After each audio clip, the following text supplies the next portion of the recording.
3 champions from our area were crowned this week. We'll take you inside the state title wins for the Marion County girls and both teams from Carver. Plus,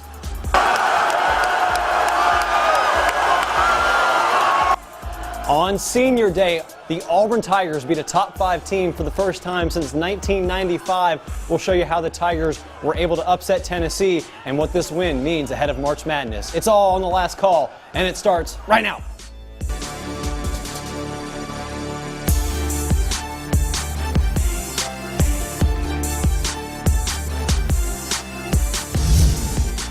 Welcome back to The Last Call. I'm your host, Justin Holbrook. We didn't have a show last week. Several towns across our viewing area were rocked by 3 separate tornadoes, one of which claimed the lives of 23 people in the small town of Beauregard. If I'm being honest, it feels inconsequential to even talk about sports, but it also feels necessary to help us get back to some sense of normalcy and provide a welcome distraction in this time of disaster. We're going to remember those lost at the end of this show, but for now, let's run it back. The Marion County Lady Eagles had one mission this season: to get back to the state championship and avenge last year's loss. Well, part 1 of the mission is done, but can the Eagles bring home the hardware? Last basketball game for the Whitley twins, Ansley and Ashley, who will play softball at Virginia Tech. They were locked in, and so is junior Jamisha Williams. She had a game-high 20 in the Final Four, hits this 3, and the Lady Eagles led 13-8 after 1. Then Calhoun County's Jatiro Winbush counters with her 3. Marion County led by 4 there, and then the twins go to work. Ashley to Ansley spins out for the J. Eagles take a 24-12 lead into halftime. More twinning in the second half. Ansley to Ashley on the inbounds pass. The Eagles extend their lead to 15. Then Diamond Franklin goes inside to Ansley, and they're absolutely taking this game over. But later in the quarter, Ansley comes up limping. A little bit of a cramp going on. Same thing happened to her sister in the 4th. The Cougars try to take advantage. Winbush hits another 3, cuts the deficit to 9 heading into the 4th. But that's as close as it would get, and free throws played a big part. Ansley went 12 for 14, while her sister Ashley hit 6 of 9. And the Lady Eagles made 21 compared to just 3 for Calhoun. So give it up for your new GHSA state champion, Marion County Lady Eagles. It's like winning the Super Bowl for your hometown. Like, it's something so cool, and your fans, you'll never live it down. Like, they're just going to keep on. Remember when in 2019 y'all won state, So it's really cool because, I want that. I want our name to stick around in the community, Like this basketball team right here, Marion County basketball, like, we got to go big, That's so much love right there. We all love each other so much, and we just made history together, and that's something that'll stick forever. We'll never forget each other. That's the best last game I can ask for, right there, state champions. Oh, it's awesome. I mean, the first state championship for Marion County girls, and especially with this bunch, it's just special because they're special. Almost a perfect season. I'm calling it a perfect season. I'm so tickled to death with it right now. Being the first team is like, I'm so happy. It's like so overwhelming again. Like, it's just happy. Like, when we get back to the town, they're probably gonna throw a whole party for us. And by the way, this is the first ever state championship for the Lady Eagles. Congratulations. Some teams aim for perfection, but not many teams achieve it. And perfection doesn't just mean winning a state title, it means winning it with a perfect record. This week, the 31-0 Carver girls were 1 game away from not only being perfect, but from winning their first ever state championship in school history. Anson Hunley and his Lady Tigers looking to cap off a perfect season with a championship ring. Good start too. Kiana Gaines, hard take, and the make. Carver led 17-9 after 1. Spalding had 9 points and 8 fouls. Second quarter, Olivia Cochran, too strong. And 1, Tigers lead by 15. The Jaguars stay in it though. Anaya Jester nails this corner 3. Carver still leads 26-17. This time Jester takes it inside and the layup goes. Spalding cuts the Carver lead to 4 with 30 seconds till half. But before the break, Cochran just doing her thing. The and 1 free throw is good. The Tigers led 32-26 at the half. Second half, nice trap leads to a steal for Kiana Gaines, who goes the other way for the basket, and look at this, almost dunks it, 34-26 at that point. Then the senior Janiyah Love Hill gets in on the scoring, 40-26, but she went down with a serious knee injury on the next possession and did not return, but her teammates had her back, especially Olivia Cochran. Again, the Carver Lady Tigers, huge lead right there, and they win their first ever state championship, 56-44, as Janiyah Love Hill gets carried off the court by head coach Anson Hunley. Man, it's just a different breed of girl. They believed in it the whole way, and they worked their hardest to get it. It's been a lot of great teams that come around school, but right now, this team, the best one ever go through that. That means a lot. Yes, we're undefeated. We're number one. I mean, we wanted it so bad. We've been thinking about this game since we lost last year, so it was payback. I mean, this group was special. You know, we got a lot of talented people, and I fit right in. So I mean, it was good. It was easy to us, and we just kept going hard every day at practice, and we got here. So 9 seniors leave this now historic program with 111 wins in 4 years. Congrats, ladies. But we're not done with Carver. The boys were also playing for a title, and they were facing a very familiar opponent, the Americus Sumter Panthers. These region rivals played each other 4 times this year, with the Tigers winning 3 out of 4. But all 3 of those wins came by 5 points or less, so you already know we'd be in for a treat. We're going to start the dancing with the Panthers coming out hot. Josh Luzane, early basket, makes it 6-0, Americus Sumter. Near the end of the first, Jalen King for Carver goes up strong and gets the and one. Americus Sumter led 13-8 after 1. In the second quarter, A.J. Watts from deep, money 17-15 with 3:30 till half. But the Panthers held off the Tigers' attack, inbounds pass to Luzane, and Americus Sumter led 23-20 at the break. Second half now, more Luzane, the fadeaway J. It goes. Americus Sumter leads 33-28.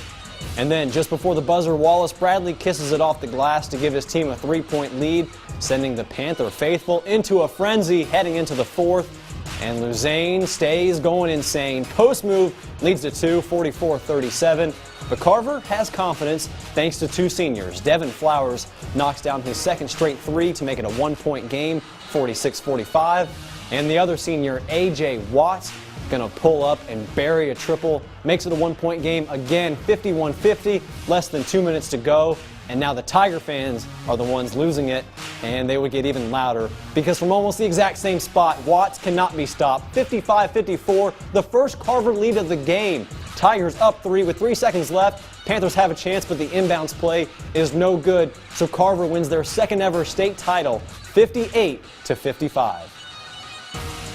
Yesterday, our last practice, I told them to look in the trophy case. We got a 1971 state championship trophy, then we got a 2008 runner-up trophy. I said, which one do you want? Coach, we want the 71. So we got it.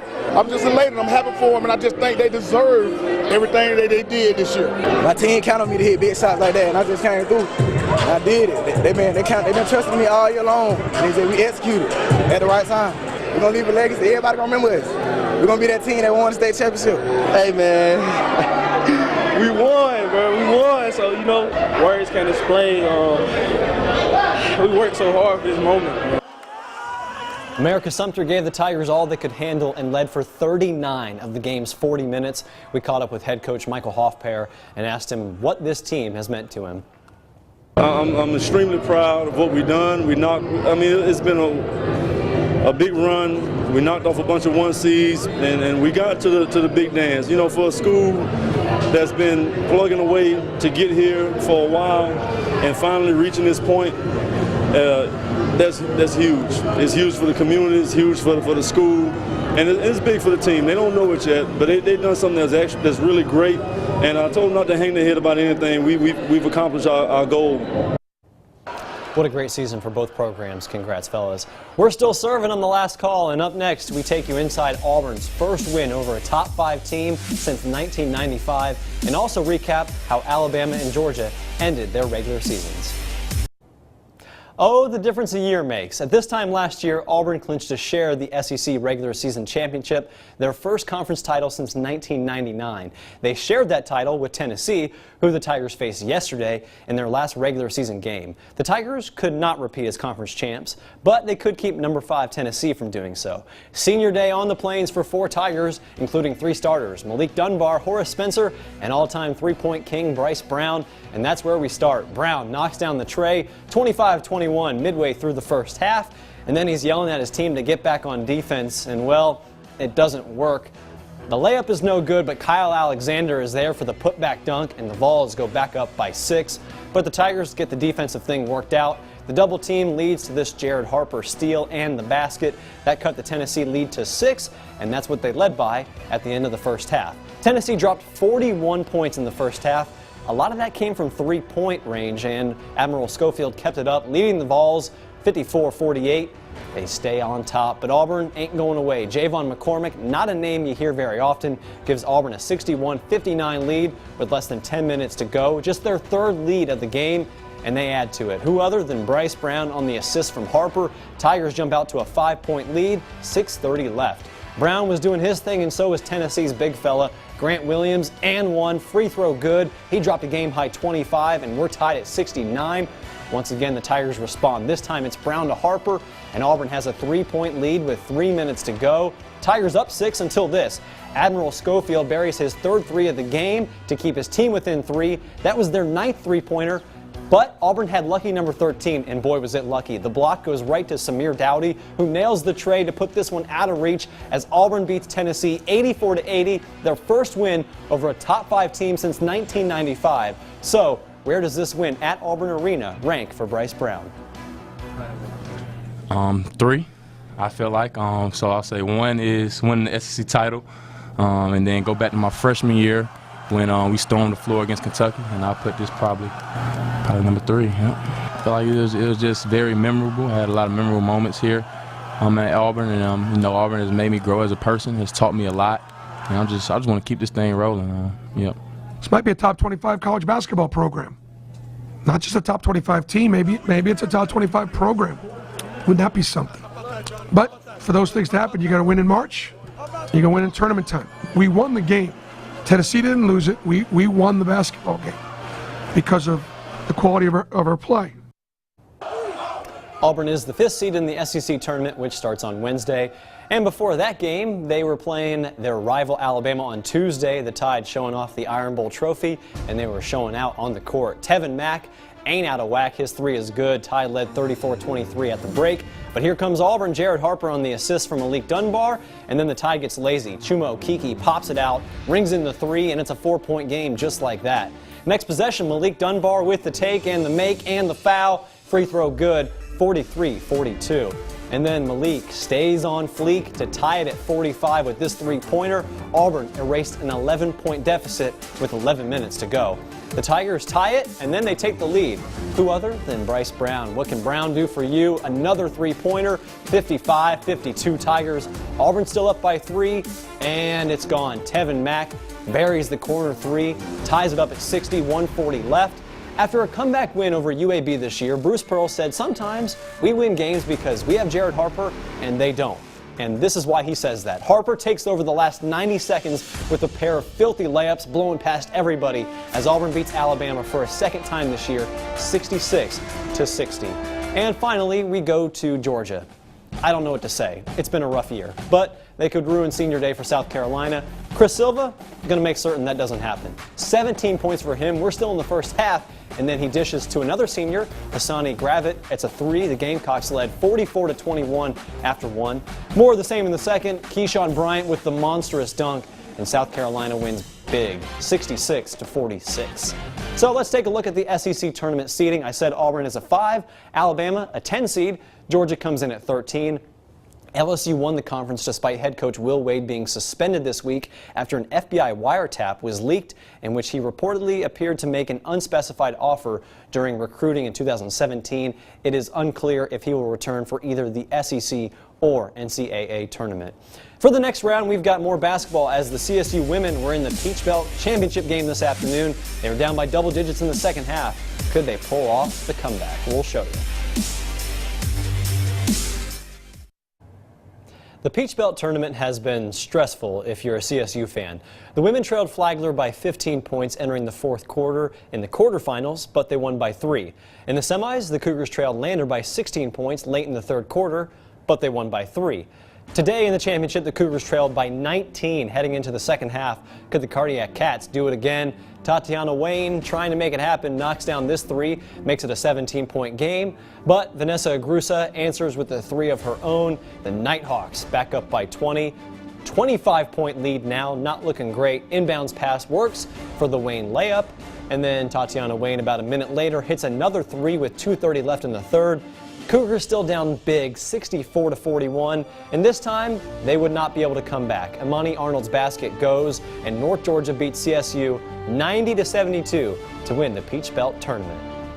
In high school hoops, Carolyn and Bobby Wright are staples in the Central community. She leads the girls' basketball team, and he the boys, and they have more than 1,100 combined wins. Bobby Wright was inducted into the AHSAA Hall of Fame in 2015, and today it was announced his wife Carolyn will be joining him there. The Wrights are just the second husband-wife duo inducted into the Hall, joined only by Tom and Lynette Calvin, who were inducted back in 1991 and 1992. Back on December 8th, Carolyn Wright won her 500th game at Central and led the team to the regional championship this season. We caught up with her after that game on what this year's team meant to her.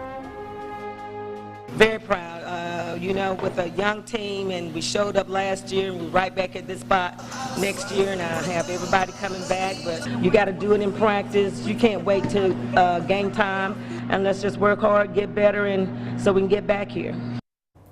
The Hall of Fame was started back in 1991, and the ceremony takes place on March 18th in Montgomery.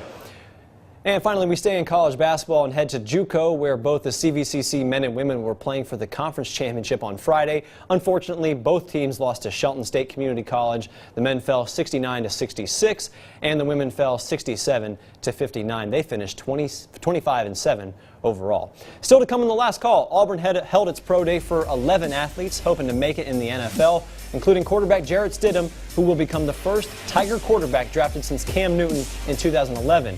We'll show you how he did after the break.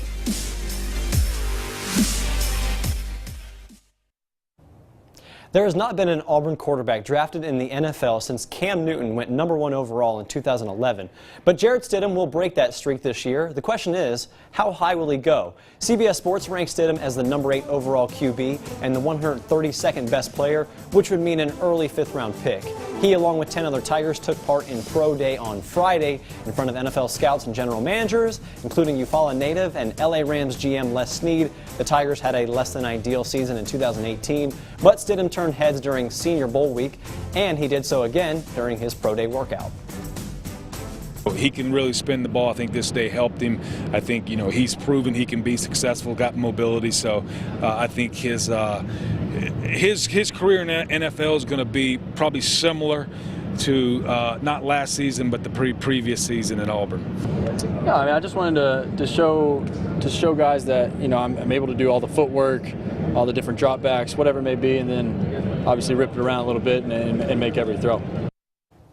Switching gears, Georgia head coach Kirby Smart is the face of the Bulldogs program, but behind every great head coach is a great coaching staff. Smart stopped by Columbus on Tuesday to be the keynote speaker at the Giving Childhood a Chance luncheon, which is put on by the Methodist Home for Children and Teens. Just before the event kicked off, we caught up with head coach Smart and asked him about his assistant head coach, Del McGee. The former Kendrick Cherokee grad led the Carver Tigers to a state championship in 2007. Also played college ball at Auburn. McGee joined Smart in his first season in Georgia in 2016, and Coach Smart believes that Del will be a head coach very soon. Dell's a key role in our staff, probably one of the most important figureheads. He's been there with us throughout. I've known Dell probably the longest of anybody on our staff because Dell and I had a relationship long before he coached with me. He's a guy that when I'm at an event like this today, I know that Dell can run things. He can be in charge of the organization. He's been a head coach before.